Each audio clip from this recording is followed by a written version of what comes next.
Hai, ketemu lagi di Duta Network Channel. Mau tahu kabar dari seluruh dunia? Tonton sampai habis ya. Oh ya, sebelum nonton pastikan klik tombol subscribe agar kalian bisa terus update berita menarik lainnya. Sebanyak 17 orang dinyatakan meninggal dunia akibat ledakan yang terjadi di pabrik kembang api di bagian tengah Thailand. Kejadian tersebut tercatat sekitar pukul 15 waktu Indonesia bagian Barat, WIB, di daerah terpencil di Provinsi Suphan-Buri, yang berjarak sekitar 120 km utara ibu kota Bangkok. Informasi ini disampaikan oleh pihak kepolisian melalui sebuah video yang dibagikan kepada media, dan Perdana Menteri Srettha Thavisin memberikan arahan melalui telepon. Pakistan pada hari Selasa mengutuk keras serangan udara Iran di dalam perbatasannya yang menewaskan 2 anak, dan menyebutnya sebagai pelanggaran wilayah udara yang tidak beralasan dan memperingatkan akan adanya pembalasan.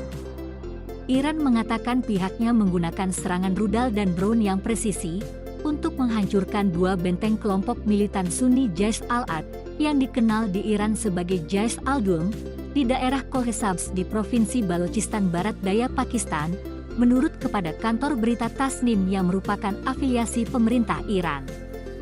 Serangan itu terjadi setelah Iran meluncurkan rudal di Irak Utara dan Suriah pada hari Senin, yang merupakan peningkatan permusuhan terbaru di Timur Tengah di mana perang Israel yang sedang berlangsung di Gaza berisiko berkembang menjadi konflik regional yang lebih luas.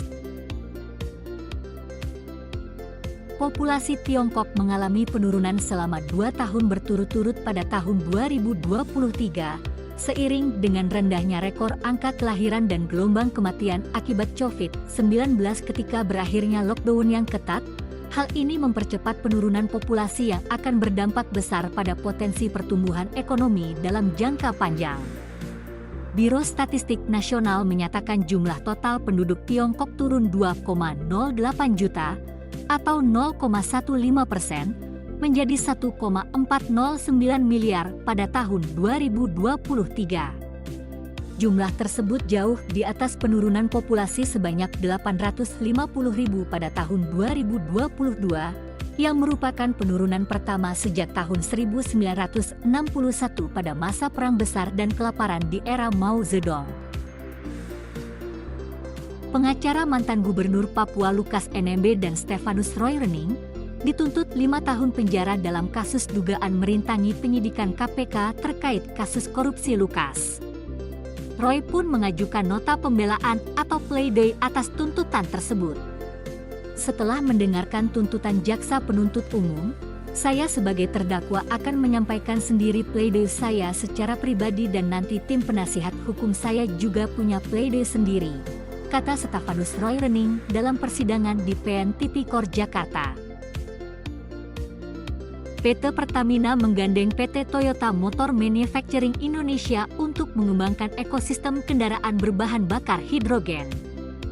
Langkah awal kerjasama ini dilakukan melalui groundbreaking hydrogen refueling station di SPBU Daan Mogot, Jakarta Barat. SPBU Daan Mogot akan menjadi integrated energy refueling station pertama di Indonesia di mana akan menyediakan 3 jenis bahan bakar dalam satu stasiun pengisian, yaitu BBM, gas dan hidrogen. Dengan konsep high-speed hydrogen refueling station, HRS nantinya akan mampu melakukan pengisian hidrogen dengan skala komersial dengan waktu pengisian kurang dari 5 menit. Jangan lupa nyalain lonceng dan bagikan ke teman atau grup keluargamu ya. See you Sobat Duta tersayang. Bye-bye.